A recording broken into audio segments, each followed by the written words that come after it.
So the Switch is selling like crazy. Like, it is selling a lot. It will probably be one of Nintendo's most successful consoles ever.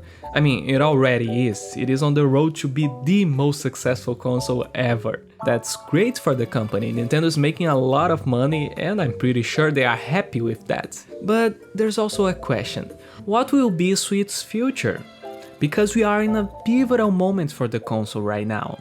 It is the moment in the middle of the life cycle where the sales will start to inevitably decline. They are already declining, but it is very subtle. So here's the thing, how will Nintendo approach that? Usually, with what we saw on the Wii and on the Wii U, this is the moment that Nintendo starts to abandon the hardware. If you look at the final years of Wii and Wii U, it's pretty clear that the quality of releases and the amount of releases is not the same as the beginning of the life cycle of those consoles. So it is very interesting to see how Nintendo approached that. Usually that's the moment that they shift their attention and their efforts to the new generation, to the next console. But I don't think that this would be a good idea for the Switch. I don't even know if it was a good idea for the Wii and the Wii U. But here on the Switch, I don't think that will work, and I think they know that. Because here's the thing, they are trying to mitigate the decline. The decline is inevitable, it will happen. But it doesn't need to be so fast. It can be a slow process. And of course, the best way to fight back that decline is to release great games. We can already see that right now in 2022, the lineup for the Switch looks amazing. We already received Kirby and the Forgotten Lands, Pokémon Legends Arceus, Switch Sports, Project Triangle Strategy, Mario Strikers is coming out soon, and then we have Xenoblade Chronicles 3 and Bayonetta 3 and Pokémon Scarlet and Violet. So Nintendo is not abandoning the console, that is pretty clear. And next year, that's the next Breath of the Wild. There's the sequel to Breath of the Wild, so that's a big one announced for 2023, when the Switch will be already 6 years old.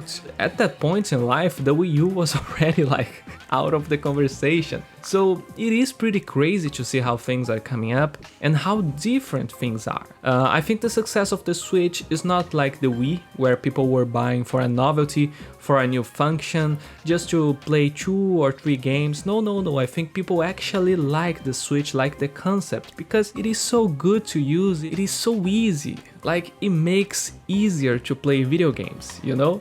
It's a really comfortable console, I should say. Like, in 2 clicks you are already inside a game. So I think people really like the console and they really want to play games in that console. Now, if you would interview people to ask what they don't like on the Switch, the answer would probably be related to the hardware. The Switch is not a powerhouse, and it shouldn't be because it is a portable console. But even taking that into consideration, it seems that the Switch could be a little bit more, just a little bit better. Because not only we are losing third-party games that are releasing on the other big consoles, but we are seeing Nintendo games struggling on the console. We are seeing Nintendo not knowing how to deal with their own hardware. So it is pretty weird to see that, and it is the point where I start to ask myself, should we see a revision? Should we see the Switch Pro finally? And it is a very complicated situation. Personally speaking, I would love a Switch Pro, but I get the impression that the general public does not care a lot to a Switch Pro, because the console is selling perfectly well without a hardware revision. The only thing that we had was the Switch Lite and the Switch OLED, and the console still is selling crazy, like it is selling like a new console, to be honest. So I don't think Nintendo see that people are actually claiming for a new hardware revision. I don't think Nintendo see that it is a necessity right now. And here's the other problem, the pricing. The Switch OLED is the same console, it just has a different screen, and that console costs more. It is already like $350. It is just a bit more, but it makes me question how much Nintendo would have to ask for a hardware revision for a console that would be actually more powerful. I don't see Nintendo asking for something more than $400. That would be like a lot for the company.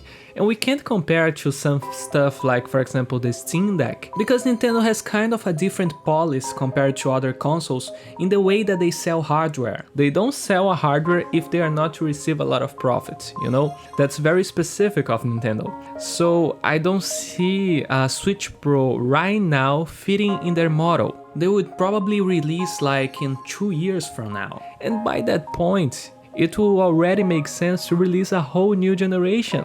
But the interesting thing is, I don't think our new generation should be like a totally different console, and I don't think it will. It will probably be something like a Super Switch, a Switch 2, I don't know, call it whatever, but a continuation of the Switch. Because I think the portability is not only a great concept, but it's that area that Nintendo always managed to make it work. It's like the thing that they know how to make the most, the portable games, is the areas that they never failed. Unless you are counting the Virtual Boy as a portable console. So I think the portability, the concept of switching to the screen of the TV and the screen of the console is essential. I don't see Nintendo abandoning that. A continuation of the Switch would be like a similar console with a better hardware. And of course backwards compatibility, because a lot of people bought the Switch, a lot of people bought software in that console, and they don't want to lose that. So that would be my bet. It's very hard to understand Nintendo and to imagine their next step. But if I would guess about the Switch, I don't think they will try to reinvent the wheel in their next console. They'll probably follow the same path that they already are and trying to make the best software possible. We will not see something like the end of the life of the Wii or the Wii U, where the software output started to become very thin. I think they will try to continue and make a very nice transition between generations. That would be at least my dream. And that will be nothing new in the gaming market. We saw Microsoft and Sony doing very similar stuff from the PS4 to the PS5 and from the Xbox One to the Series S and X. I think it is just the future of the generation right now. And everything that you have on the Switch, not only the games but the services like the Nintendo Switch Online, will probably carry to that new console. And then, in that new generation, I think that the Switch can easily become the family of consoles with the best sales ever, like finally surpassing the DS and the PS2.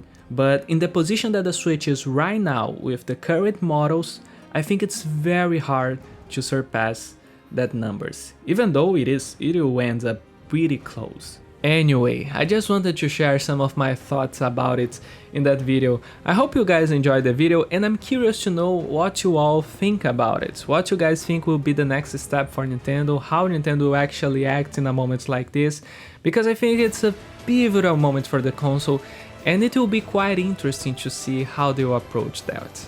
So that's it from me. Until next time, bye!